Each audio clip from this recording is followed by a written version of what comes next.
Welcome back. It was a roller coaster of emotions as the 2024 Democratic National Convention kicked off Monday night in Chicago, Illinois, in the United States. The four-day event marked tight security is expected to officially confirm U.S. Vice President Kamala Harris and Tim Walz as their candidates for the November elections. And ahead of President Joe Biden's farewell speech, Ms. Harris thanked President Biden for his historic leadership. Democrats at the event, including former U.S. Secretary of State Hillary Clinton, hailed the Harris-Walz ticket. Security is tightened in Chicago as the 2024 Democratic National Convention kicks off officially. Thousands of Democrats gather on the first day of the four-day event to recognize Vice President Kamala Harris as the party's nominee in November's presidential election. The lead-up to the U.S. President Joe Biden's speech included a series of speakers who paid homage to his lifetime of service. Presidential nominee Kamala Harris thanks President Biden as she took to the stage in a surprise appearance that saw cheers from thousands of enthusiastic audience.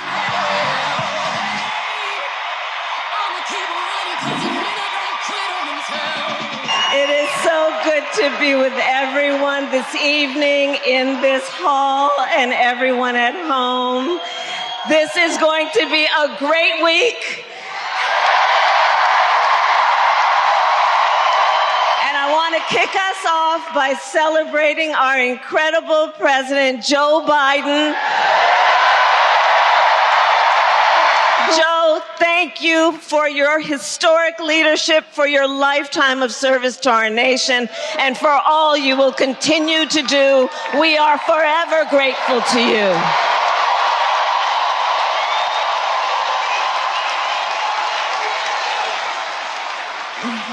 Thank you, Joe.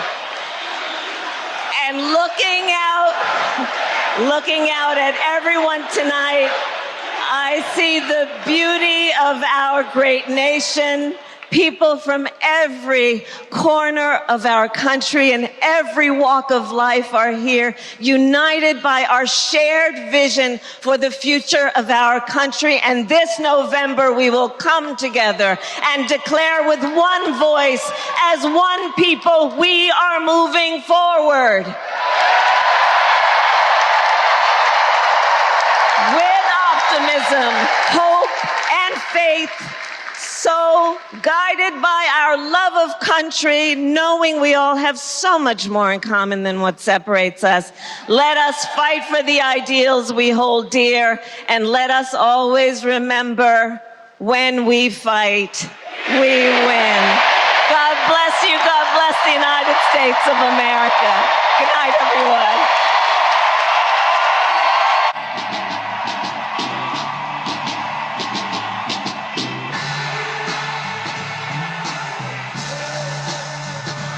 Meanwhile, Democrats united at the convention hailed Ms. Harris and her running mate Tim Walz. They also criticized former U.S. President Donald Trump taking a shot at his criminal trial and economic plans. Donald Trump fell asleep at his own trial, and when he woke up, he made his own kind of history, the first person to run for president with 34 felony convictions. Kamala cares about kids and families, cares about America.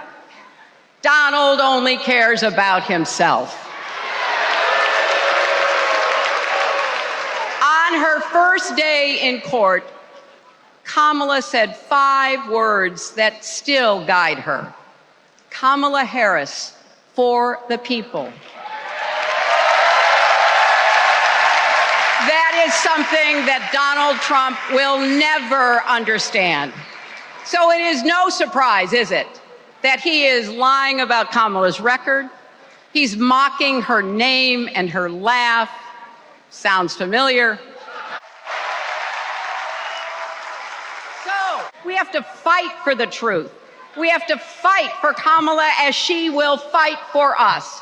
We know that Donald Trump would sell this country for $1 if it meant lining his own pockets at greasing the palms of his Wall Street friends. And I, for one, am tired of hearing about how a two-bit union buster thinks of himself as more of a patriot than the woman who fights every single day to lift working people out from under the boots of greed, trampling on our way of life.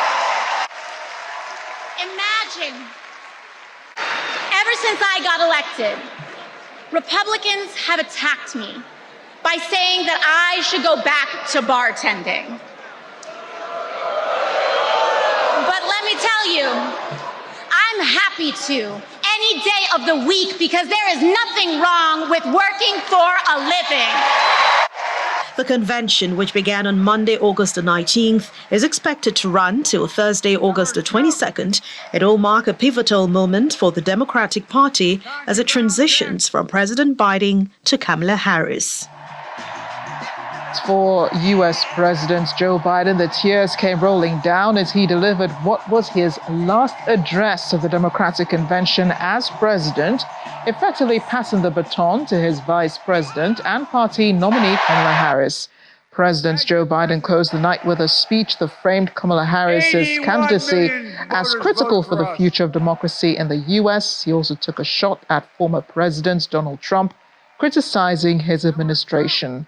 On the lineup of speakers at the convention tonight, Tuesday, will be former U.S. President Barack Obama and former First Lady Michelle. Let me ask you, are you ready to vote for freedom?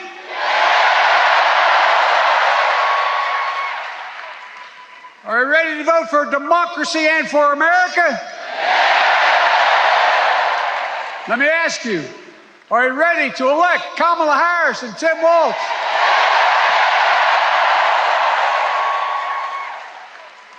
I ran for president in 2020 because of what I saw in Charlottesville in August of 2017.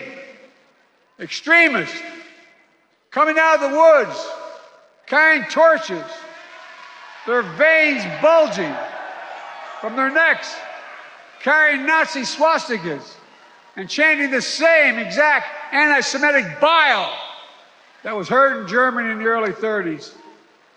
Neo-Nazis, white supremacists, and the Ku Klux Klan, so emboldened by a president then in the White House that they saw as an ally. They didn't even bother to wear their hoods. 81 million voters voted for us, more than any time in all of history.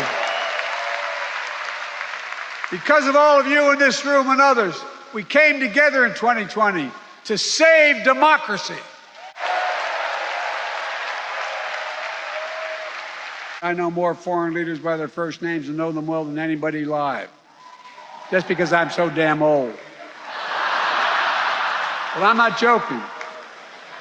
Think of the message he sends around the world when he talks about America being a failing nation. He says we're losing. He's the loser. He's dead wrong. It's sad. Trump continues to lie about the border. Here's what he won't tell you.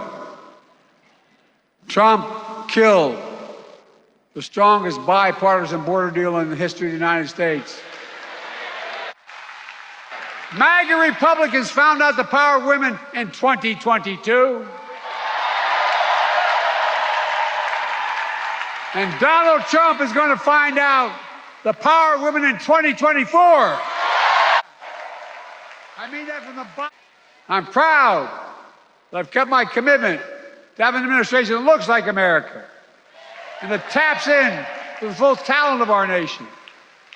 The most diverse cabinet in history, including the first black woman of South Asian descent to serve as vice president. And will soon serve as the 47th president of the United States. In on the Republican presidential candidate Donald Trump, he was at a rally in Pennsylvania where he remarked on the economy and energy. Trump pledged to cut taxes, eliminate regulations, and implement tariffs on foreign goods, but he said Harris's economic agenda punishes American workers and rewards outsourcers. He told the crowd of fewer than 200 people, many of them employees of Precision Custom Components, that if Kamala gets in, the United States will rapidly become a deindustrialized third world nation. He promised to build American, buy American, and hire American under a Trump administration, promising to bring back manufacturing jobs and the auto industry back. Trump also advocated for an expansion of U.S. oil production as well as nuclear power industry, while disparaging Harris's past support for a fracking ban and a renewable energy. Will massively cut taxes, unlock American energy, slash regulations, big factor, crack down on trade cheaters and stop outsourcing, rebuild our industrial base and bring back those beautiful words, made in the USA. Every policy in Kamala Harris's radical liberal playbook sends jobs and wealth to other countries. The jobs go to other countries, and the wealth goes to other countries. Every policy in the Trump agenda is designed to bring the jobs and wealth back home to America, where it belongs and where it's going to stay. Kamala puts America last. I put America first.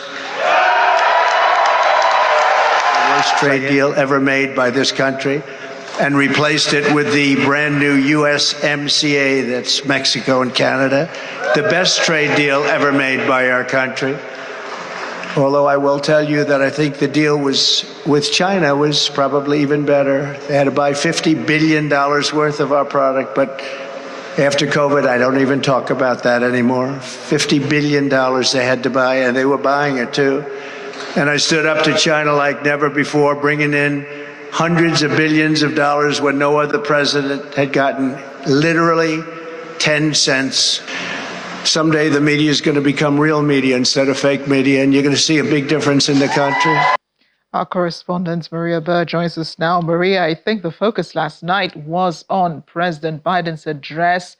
How was it knowing that he was speaking to people who, even though appreciate him and his service to the party and the nation, did not want him to run for a second term as president? Good evening. Yes, you are exactly correct. This was a monumental speech for the president. This was one that many are projecting that potentially could be his last, that we see him in this type of public setting. This was one of a passing of the torch. You typically see presidents run for a second term. But if we look back in history, oftentimes the vice president becomes the president, but typically after 2 terms. And so this was kind of a reigniting of the democratic process. It was a very heartwarming speech for those who were there. It was one that really did ignite back to the vision of democracy. It was one that was very heartfelt. As you noted, he has been a part of U.S. politics, as he stated in his address. He said, I started off as being almost too young for Congress, and now I'm almost too old to be president. And so I think looking at his long journey through politics and through serving the country, I think was really the heartbeat of what was discussed. But as you said, was it bittersweet because these are the same individuals? I said he was not ready and prepared, but I think that he has taken the mantra and the mantle for basically stating that he's really looking after what's best for the country, not necessarily his own political intentions. He has had a remarkable career, hasn't he? I mean, he started off really young, I think in his 30s or even 20s, to become senator, and then served several terms. And then, he made a run for president, and then he eventually became vice president, and then ran for 2 terms, and then became president. So he has had a good run as a politician. And then, you have that sweet spot between, the one era, phasing out of one era in politics. That's the era where you have the older generation, the likes of Joe Biden and the others, and then you have a vibrant generation coming on, talking about Kamala Harris. Do Democrats ponder about the meeting points of, these two generations and the lessons that the future politicians can learn from the likes of Biden and others? And if you really look at the first night, right, you might bring up a very good point. Those senior politicians, you had James Clyburn, which is in some people's respect almost the father of politics, especially for those in the Black caucus. You have those as Hillary Clinton. We know that there's a long-standing relationship with whether it's the White House, whether it's Congress, between both Bill and Hillary Clinton. You saw various individuals. You saw constant reminders of Nancy Pelosi, who was there, who stands as one of those very senior and foundational members and a very intricate part of the whole idea around passing the torch to the next generation. And there's really almost three generations that you're looking at with the Democratic Party. You still have, obviously, those senior members who are very engaged within the process. And then to your point, you have those who pass the torch on, those who are the middle of the road, the Kamala Harris's, the speaker, the majority speaker, the minority speaker for the House, Jeffries. And so you have individuals who they've passed the torch on to, but then there's another group of the very young individuals that are very outspoken, who are, you said, the 30-year-olds that are new to Congress and who are also making their mark. And so it's almost a three generations of individuals that exist within the Democratic Party and really within the landscape of politics as a whole in the United States.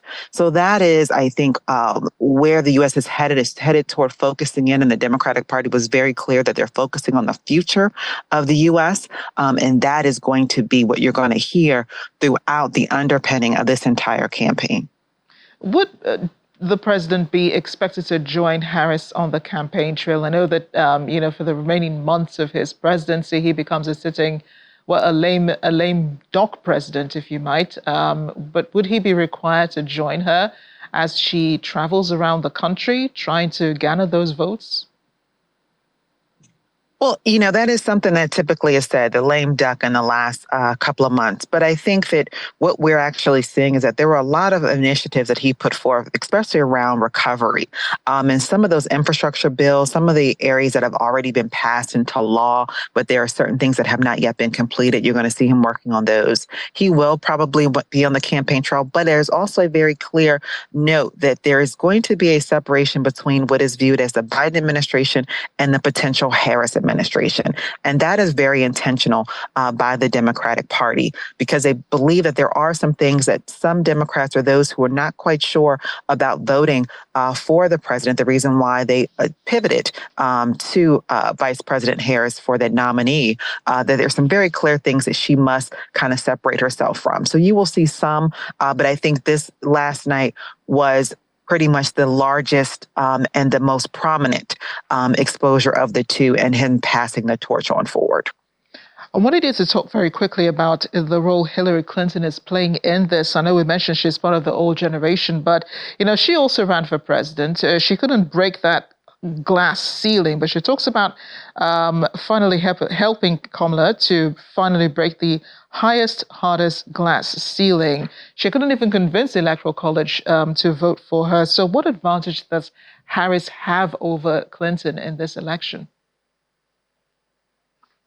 Hillary Clinton represents an American woman that is more centrist in some ways, I'll say, in the Democratic Party. And so those are the individuals that they're seeking to ensure are going to be supporting Vice President Harris in this campaign. And so she was there to represent some of what might be considered the old guard, the middle of the road Democrats who might have highly aligned with the Clintons. And so that was really the purpose of her being there, to ensure that that group of individuals understood that they too should be supporting Harris in this presidential election season. So she does represent a group of individuals that I think they're hopeful will continue to support Harris, but they wanted to make sure and clinch that support by having her very outspoken in that piece as well. Very interesting times ahead. Maria, thanks for bringing us up to speed on the Democratic National Convention will be following events up until Thursday, when Kamala Harris officially takes on the nomination of the party. Thank you. Still ahead on The World Today. The Nigerian High Commission hosts annual executive breakfast in Pretoria, South Africa, highlighting trade and investment opportunities. Let's report to us.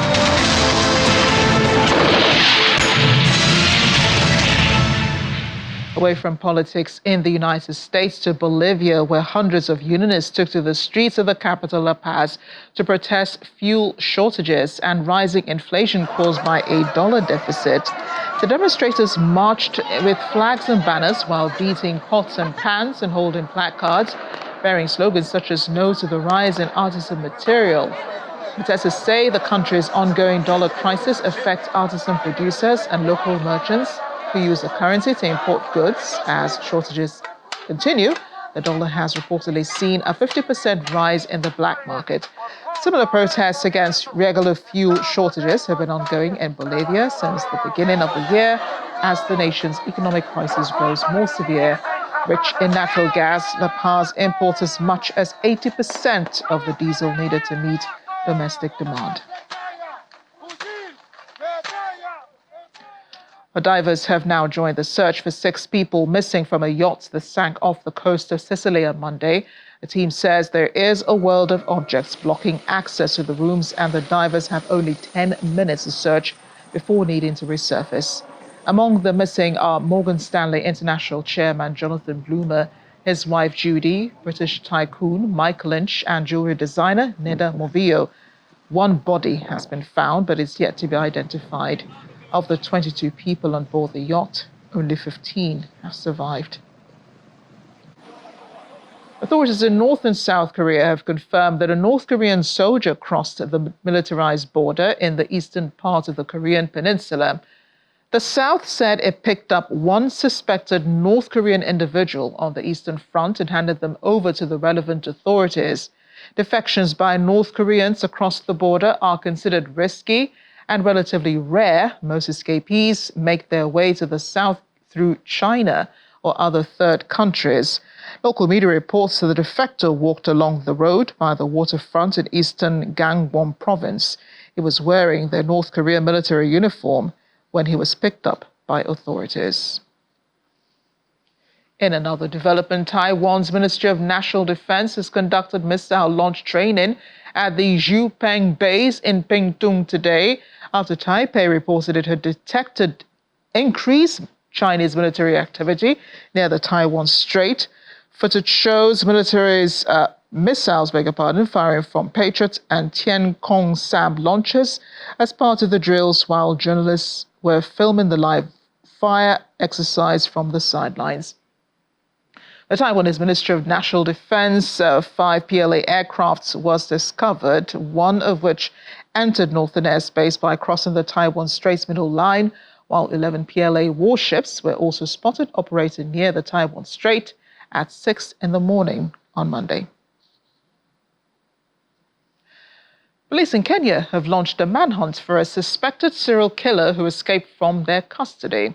33-year-old Colin Kalusha had confessed to the murders of 42 women, including his wife, since 2022. His lawyer denies the claims, saying his client has been tortured to confess. Kalusha had been held at a police station since his arrest in July this year. Today, however, he and 12 others escaped by cutting through a wire mesh roof and scaling a perimeter wall. The 12 individuals who fled alongside Kalusha were Eritrean nationals detained for entering the country illegally. A leading World Health Organization expert says Mpox is not the new COVID, as authorities clearly know how to control its spread. WHO Europe Regional Director Dr. Hans Kluge says despite real concern about a new variant of the virus and a global alert, together the world can tackle and must tackle Mpox. Mpox is not the new COVID. Regardless of whether it's Mpox clade 1, behind the ongoing outbreak in East Central Africa, or Mpox clade 2, behind the 2022 outbreak that initially impacted Europe and has continued to circulate in Europe since. We know how to control Mpox. And in the European region, we know the steps needed to eliminate its transmission altogether. 2 years ago, we controlled Mpox in Europe thanks to the direct engagement with the most affected communities of men who have sex with men. But the risk to the general population is low. We know what to do. And we need this time the political commitment to go for elimination. Otherwise, we'll always see neglect and then panic again. So let's have a political commitment to go the last mile. And especially stand in solidarity with the African region. We can and must tackle Mpox together across regions and continents. So will we choose to put the systems in place to control and eliminate Mpox globally, or we will enter another cycle of panic and then neglect? How we respond now and in the years to come will prove a critical test for Europe and the world. We're in South Africa now, where the Nigerian High Commission has hosted its second annual executive breakfast meeting. This event gathered members of the Nigerian community and key stakeholders to discuss critical strategies for economic growth and development, strengthening bilateral relations and enhancing foreign investment and trade. Our correspondent Innocent Samosa was there and now reports. The event served as a platform for open dialogue and collaboration, bringing together key members of the Nigerian community, business leaders, and government officials. A central focus of the meeting was on strategies for economic growth and development, with discussions centered on how Nigeria and South Africa can further strengthen their bilateral ties. Dr. Ibrahimo Bello from Technical Lead gave a keynote address. In our early days, in our undergraduate days in Nigeria, there's a quote that they used to say to us, and the quote would go something like this: perspire to acquire the desire you admire, do not retire even when you feel tired, but refire in order to acquire that desire you admire. The meeting wasn't without its challenges. Several concerns were raised by the Nigerian business community. The Nigerian High Commission in Pretoria, Ambassador Alexandra Timetope Ajayi explains. One of it is that regulatory framework, because from the Nigerian side, the perception is that South African environment, business environment, is not really welcoming. You understand, because of a lot of regulatory regimes that is in place, and also the fact that we have had businesses in the past who made an inroad into South Africa, but they could not competitively compete. South Africa's former Minister of Social Development, Lindiwe Zulu, emphasized the importance of leveraging each other's social and economic strength to drive mutual prosperity. And so the relationship between the two countries is an old relationship which dates back to the time of liberation struggle. Nigeria supported South Africa through the African National Congress, through the Pan-Africanist Congress, to free South Africa. South Africa is free now. Nigeria and South Africa are, how would I call it? Could I describe it as inseparable twins? Because they are strategically positioned in Africa and they are the pace setters. As the event concluded, there was a sense of renewed commitment from all sides to work together in addressing these challenges and unlocking new opportunities for growth. From Pretoria, South Africa, Innocent Samosa, Channels Television News. Coming back to Lagos, that's it on The World Today. I'm Amarachi Ubani.